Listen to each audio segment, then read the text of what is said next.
camera. You want some sugar instead? You want some sugar? I need some.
Haribol.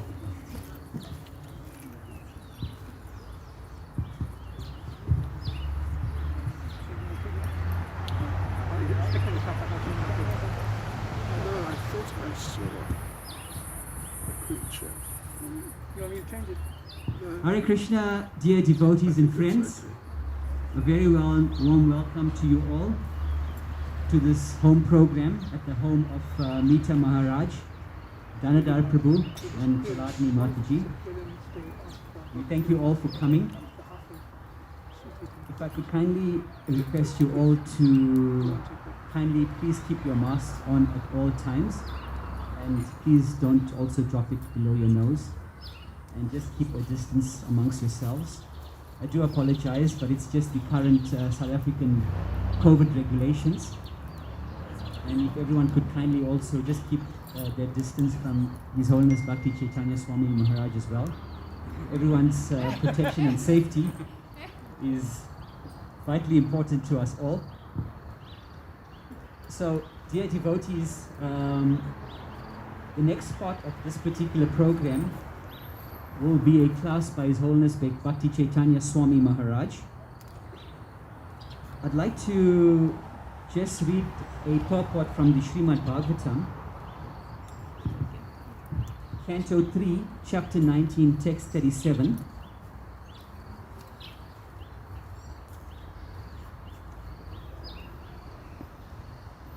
Since the personality of Godhead is in the absolute position, there is no difference between his pastimes and his personality.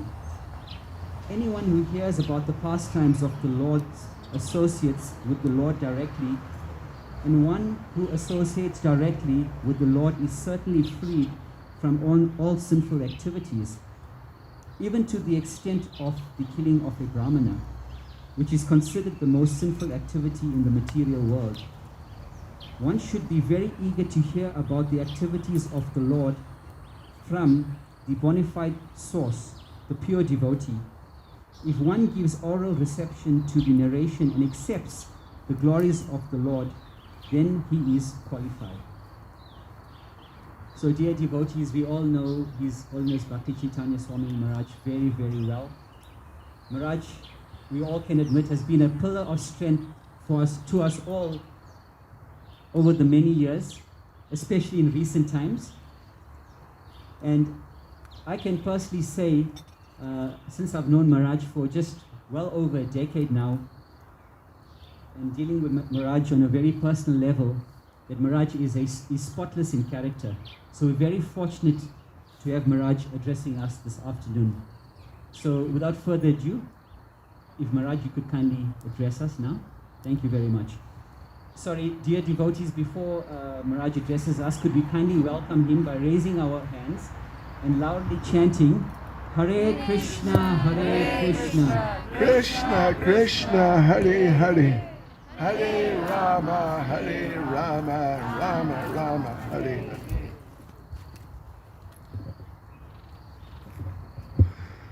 Hare Krishna, devotees.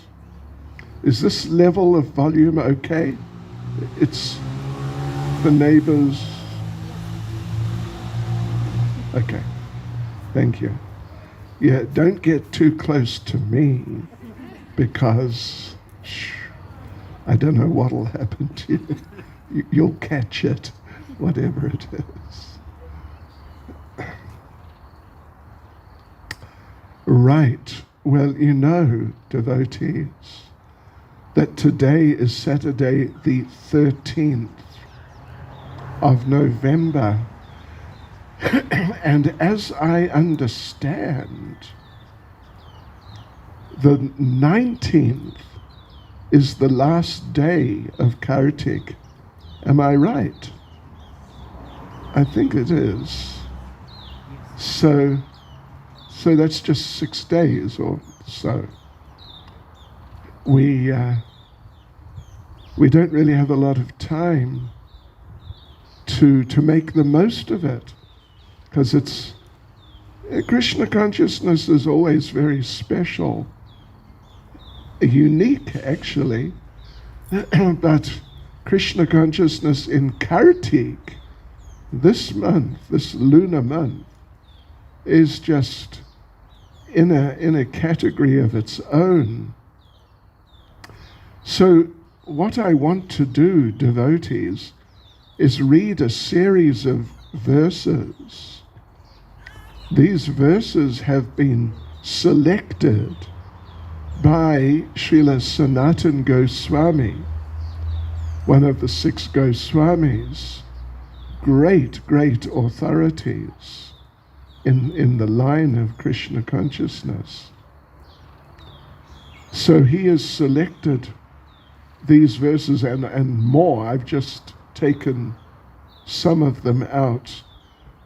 And they are verses simply glorifying Kartik and encouraging us to make the most of Kartik. What I should have done is read these verses just right at the beginning of Kartik, but anyway, better late than never. And if you get into these verses and really try to apply them or some of them, in a final flurry of activity for these last days of Kartik, well, I think it's going to be really, really good for you. I'm sure you've been doing things and trying to do more and do better, but we can always try and do more and even better. So I'll read these verses. Some of them are they're from Skanda Purana and Padma Purana, and in both cases, they're both from conversations between Lord Brahma and Narada Muni. And Lord Brahma is instructing Narada Muni because Lord Brahma is his spiritual master and his father. And he's instructing him on just how wonderful is the month of Kartik. And then he instructs him on what is the value or what results you get from offering the Lord a lamp during Kartik. And it's pretty amazing. It's really very amazing, actually. So I think it's a good time. There's still plus or minus a week left. We can still make up our minds to try to do some more or do some better in Krishna consciousness based on this inspiration. So here we go, devotees. And like I said, don't forget, these verses were chosen by Sanatana Goswami. And actually they appear in Hari Bhakti Vilas. And there's a whole lot more, actually. But this is a selection. Fairly substantial selection, so please lend us your ears and see how you feel at the end of all this. Okay, so first of all, in the Skanda Purana, it is said by Lord Brahma to Narada Muni, the pious result obtained by bathing in all holy places and giving all charities is not equal to 1/10,000,000th part of the result obtained by following the vow of Kartik. That's pretty amazing, isn't it? 1/10,000,000. Following the vow of Kartik. What does this mean, the vow? Well, there are different vows, actually, which can be taken, and some of them will be mentioned just shortly. But basically, the vow or a vow in Kartik means just like what I was mentioning, that we try to do something more, something Krishna conscious more, and or something Krishna conscious better, in simple terms. Okay, so let's continue. All holy places, yagyas, charities, residence in Pushkar, Kurukshetra, and the Himalayas, and all giving in charity of a pile of gold like Mount Meru, reside in Kartik, Lord Krishna's favorite month. O Narada, O King of Brahmins, O great sage, rivers, mountains, and oceans will all be destroyed, but the month of Kartik will never be destroyed. Kartik is the best of months. Kartik is always dear to the Vaishnavas. O great sage, a Vaishnav who with devotion serves Kartik, delivers his ancestors from hell. Then Padma Purana, and again it's Lord Brahma instructing Narada Muni. Of the 12 months, Kartik is the most dear to Lord Krishna. To anyone who even slightly worships Lord Krishna during this time, the month of Kartik gives residence in Lord Vishnu's transcendental abode. As everyone knows, Lord Damodar loves his devotees. Lord Damodar's month, the month of Kartik, also loves the devotees. The month of Kartik thinks that even the slightest devotional service is very big and important. Lord Krishna is pleased by the offering of a single lamp during the month of Kartik. Lord Krishna glorifies anyone who lights a lamp for someone else to offer. A person who never performs yagyas or performs shraddha to the ancestors, but who follows a vow at Kartik, will go to the abode of Lord Vishnu. One who sometimes fasts during Kartik attains liberation. He attains a glorious spiritual form like Lord Krishna's. Talking about fasting, tomorrow is the disappearance day of Gaurkishore Das Babaji Maharaj. We have to fast. At least if we're trying to follow Krishna consciousness, we have to fast. And it means, we will attain liberation and a glorious spiritual form like Lord Krishna's.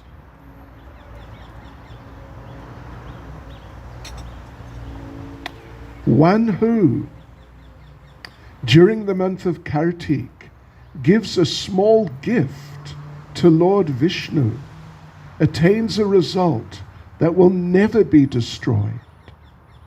This is especially true when the gift is food. During the month of Kartik, giving sesame seeds in charity, bathing in a sacred river, talking about the Supreme Personality of Godhead, serving the devotees, and eating prasadam from a palash leaf plate, all grant liberation. During the month of Kartik, serving the devotees, feeding the cows, talking about and worshipping Lord Krishna, and keeping a vigil until the last part of the night bring, in the Kali Yuga, a very rare result. O Narada, I have personally seen that a person who happily reads Bhagavad Gita during the month of Kartik does not return to the world of birth and death. During the month of Kartik, a person who, with devotion, sings, plays a musical instrument, and dances before the deity of Lord Hari, attains a pious result that will never be lost. A person who, during the month of Kartik, reads the 1,000 holy names of Lord Hari and the story of Gajendra's liberation, that's the 8th canto of Srimad Bhagavatam, does not take birth again. O great sage, please give up all other religious practice and simply hear the sacred scriptures in the presence of the deity of Lord Keshava during the month of Kartik. O tiger of sages, a person who, during the month of Kartik, eagerly hears the topics of Lord Krishna, delivers 100 generations of his family. Lord Krishna is not as pleased with many yagyas and with charities of many cows, elephants, or other expensive gifts, as he is with discussion of scripture during the month of Kartik. O tiger of sages, a person who, during the month of Kartik, hears the topics of Lord Hari, becomes free from the sufferings of hundreds and millions of births. O sage, a person who, in the month of Kartik, regularly recites the verses of Srimad Bhagavatam, attains the pious result of reciting all 18 Puranas. O great sage, please give up charities and all other pious deeds. Instead, engage in devotional service during the month of Kartik and stay in the company of the Vaishnavas. Lord Hari, the all-powerful Supreme Personality of Godhead, forgives thousands of offenses and a host of terrible sins committed by one who worships him during the month of Kartik. So now, the glories of offering a lamp during Kartik. In the Skanda Purana it is said, and again this is Lord Brahma instructing Narada, when one offers a lamp during the month of Kartik, his sins in many thousands and millions of births perish in half an eye blink. Please hear the glories of offering a lamp during the month of Kartik, an offering that is very pleasing to Lord Keshava. O King of Brahmins, a person who offers a lamp in this way will not take birth again in this world. By offering a lamp during the month of Kartik, one attains a pious result 10 million times greater than the result obtained by bathing at Kurukshetra during a solar eclipse, or by bathing in the river Narmada during a lunar eclipse. O tiger of sages, for a person who thus offers a lamp burning with ghee or sesame oil, for such a person, what is the use of performing an Ashvamedha yajna? Even if there are no mantras, no pious deeds, and no purity, everything becomes perfect when a person offers a lamp during the month of Kartik. A person who during the month of Kartik offers a lamp to Lord Keshava, has already performed all yagyas and bathing in all holy rivers. When, in the month of Kartik, there is no lamp burning before Lord Keshava. When in the month of Kartik there is no lamp burning before Lord Keshava, then the pious deeds in Swarga Loka, Martya Loka, and Rasatala Loka scream with dissatisfaction. By offering a lamp during the month of Kartik, one burns away a collection of sins as big as Mount Meru or Mount Mandara. Of this there's no doubt. To one who either at home or in a temple offers Lord Vasudev a lamp during the month of Kartik, the Lord gives them a great result. A person who, after taking birth in the world of human beings, offers a lamp to Lord Krishna during the month of Kartik, becomes very glorious and fortunate. A person who offers a lamp during the month of Kartik attains a result that cannot be obtained with even 100 yagyas or 100 pilgrimages. Even a person addicted to all sins and averse to all pious deeds, who somehow offers a lamp during Kartik, that person becomes purified. Of this there's no doubt. O Narada, no sin exists anywhere in the three worlds that will not be purified by offering a lamp to Lord Keshava during Kartik. And the last one. A person who offers a lamp to Lord Krishna during Kartik attains the eternal spiritual world where there is no suffering. Hare Krishna. Any lamps around? I think I got to offer one in due course. Yeah, so anyway, it's a bit overwhelming, isn't it?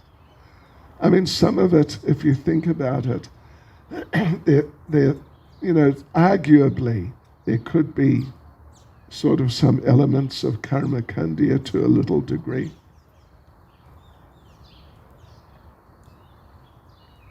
But it's not really. Those statements, even if, in a sense they could be interpreted like that a little bit. We should take them from the transcendental perspective, because it's coming from Srila Sanatana Goswami. So anyway, I read this, I was reading through this morning, and it was just amazing. It was so powerful and encouraging and inspiring that I felt I had to read it out today. And next year, when Kartik begins, maybe the day before, I'll read it to all of you, and we can get into the mood. Because Krishna consciousness, Krishna consciousness is such a wonderful thing and such a unique thing. It's always auspicious. There's never a time when being Krishna conscious is anything other than just very, very auspicious, beneficial, helpful. Yes, it's always like that. But sometimes it's possible to, you could say, become a little familiar with Krishna consciousness. I'm sure that happens to some sometimes.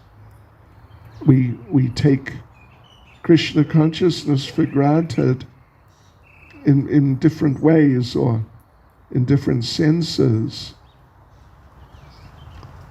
It's one of the tendencies of the conditioned souls to take anything for granted after some time, either materially or spiritually. That tendency is there, even in material life, to take some people, some family members, your husband or your wife or your parents, just some people, to take them for granted, just on the material platform. And old habits die hard. So when we become Krishna conscious, certain things try to sort of hang over into our Krishna conscious lives from our previous lives. I would imagine we've all had at least some experience of that. But Krishna consciousness is so wonderful and so special, and because it's so beneficial and helpful and like that we should really try to make a point of, if we ever see some familiarity creeping into some aspect of our Krishna consciousness, then we should really make a point of taking a stand against it and not letting it just sort of water down our Krishna consciousness. Because, we'll never get if we miss a person who misses the chance, and there are people who miss the chance, such a person is not going to get the chance again for a while. How long? Well, it depends, but it could be awfully long. So, and as part of our orientation in Krishna consciousness, we should really have this point in our minds that if or when we see some complacency and lethargy creeping in, these types of things in whatever ways, different ways, then hopefully we can really develop some resolve like that to not let these things win. So we have another 6 days, right? 14th, 15th, 16th, 17th. 19th is the last, right? And devotees, it's only 5:31. We got 6 days once today is over. But we still got some hours today. So anyway, please think about it. Really think about it. Because it's true. It's true. I don't know what you could do. What can I do? Anyway, I'll just think about what I can do. There are definitely some things I can do to really make the most of the next 6 days and some hours. And I'm sure if we do that, particularly if we really make the effort, this is the thing, that if we really make a special effort, because Krishna's watching, and Srimati Radharani is watching, and they're watching us and they're wondering. They've been watching me for almost 49 years. On January the 7th, it'll be 49 years they've been watching me and thinking, what's this fella going to do now? Is he really going to take it seriously or what? So, in our own ways, we're all trying. But it's a fact that when we really try to do more and or better than we have been, then the Lord really notes it. Just take the example of Srila Prabhupada. I read Prabhupada Leelamrita years ago, whenever it came out.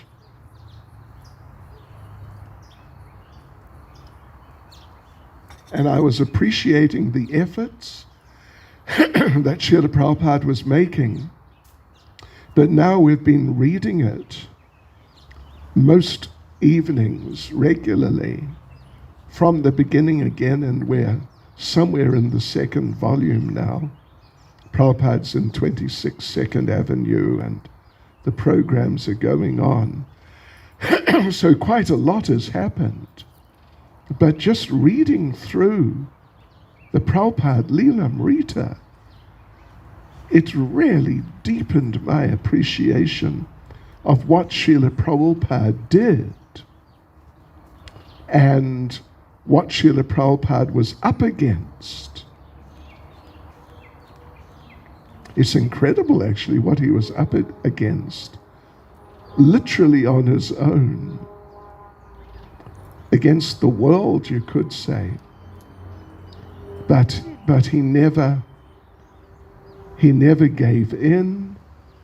He never allowed himself to become depressed or that sort of idea. He always kept up this incredible determination, this unbroken, unbreakable determination. So reading through that, we're reading the whole book for the second time in my life. Wow, it's like I never read it before, actually. And what an impact it's making. Of course, we're not on the level of Srila Prabhupada, but still, we can do our best and we can pray to him to empower us, to give us some of his mercy, and then we'll be able to do things that we never really expected to be able to do. And when we try to do something which we don't really expect to be able to do, so when there's some really substantial challenge, but we really try to do it, and then by the grace of the Lord, we actually do it, then the faith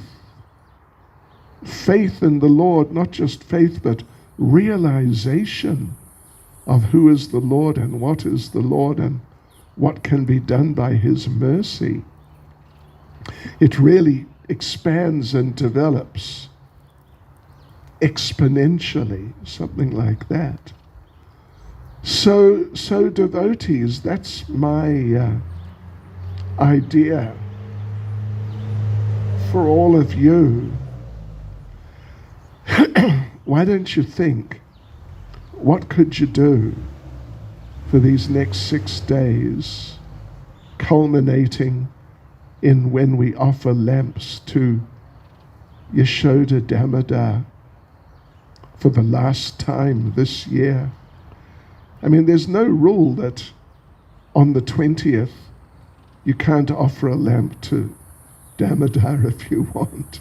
But it's the practice to do it on or during Kartik. So you think, what could you do? More and or better in these last 6 days. and really try and come up with something, not something too far-fetched, but something, which might be doable, although it's something extra, and then really see if you can do it. And if you can, it's going to be great. I want now, what do I want to do? Just last thing.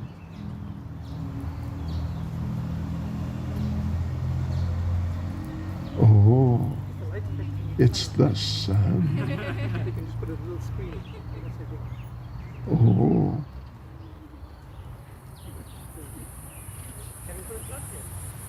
Well, I'm going to finish in about a couple of minutes. So don't, I think it's okay. Okay, so here's the last thing I'm going to mention today. And this is something different. Quite different. But it's something very interesting.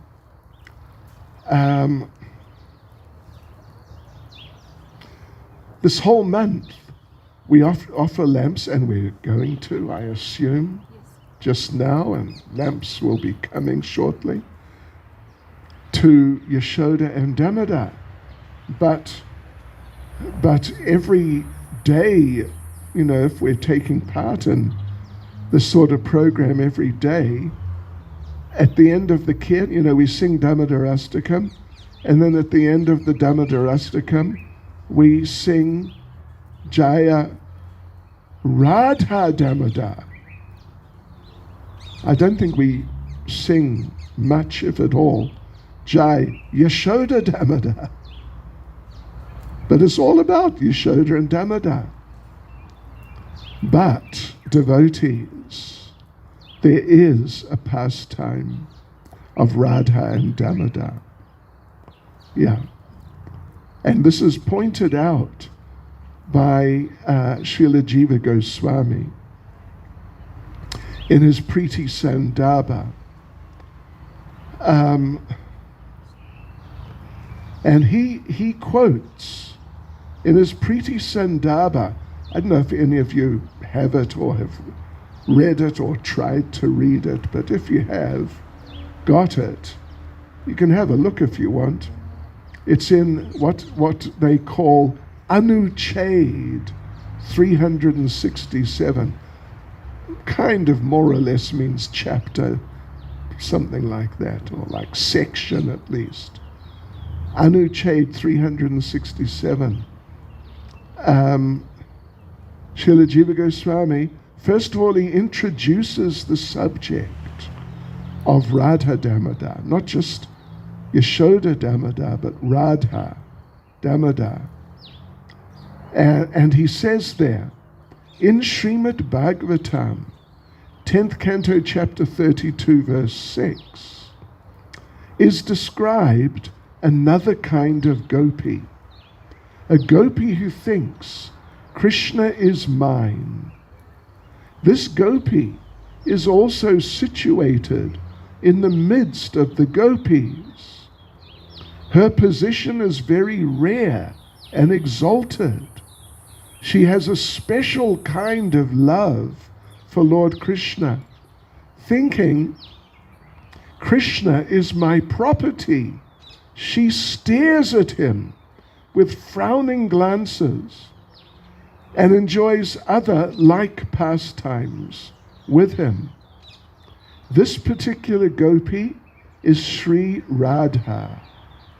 Her exalted position is described in these words, describing the month of Kartik in the Vraja Ratnakara Drita section of the Bhavishya Purana. So now he quotes two verses from the Bhavishya Purana. I'll just read the translations. That evening, Lord Krishna went to Radha's home. Angry, she bound his waist with her own sash. Telling her about a great festival at his home, Lord Krishna pacified his beloved Radha, and she set him free. So, this is Jiva Goswami is referring to this. It's very brief reference to Radharani tying Krishna.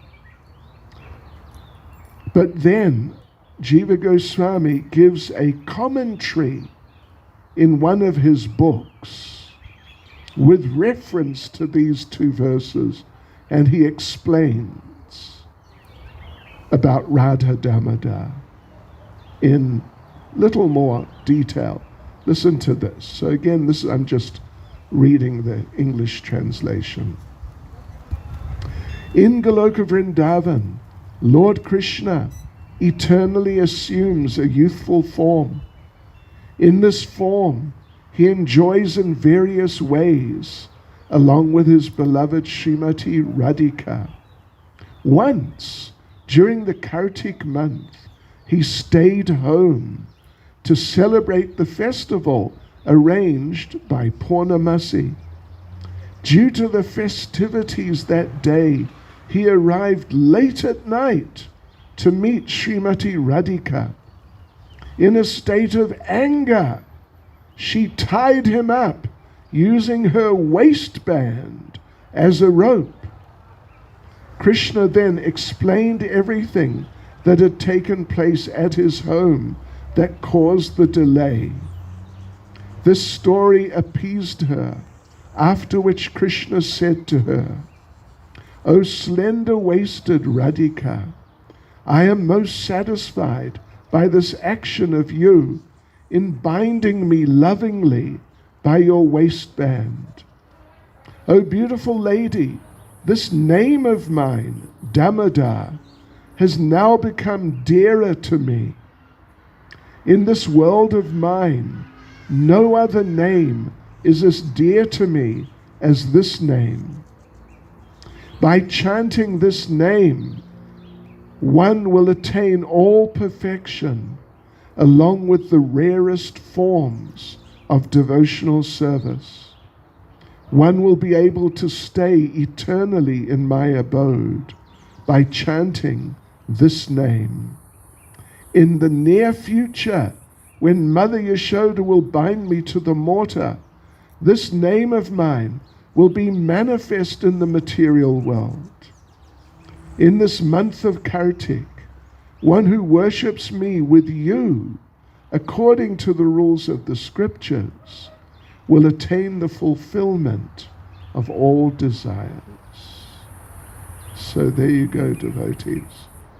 Radha Damodar. Radha Damodar, as explained by Srila Jiva Goswami. So it's really authoritative. Hare Krishna. Shri Shri Radha Damodar ki. Shri Shri Radha Damodar ki. Shri Shri Radha Damodar ki. Go Premanande.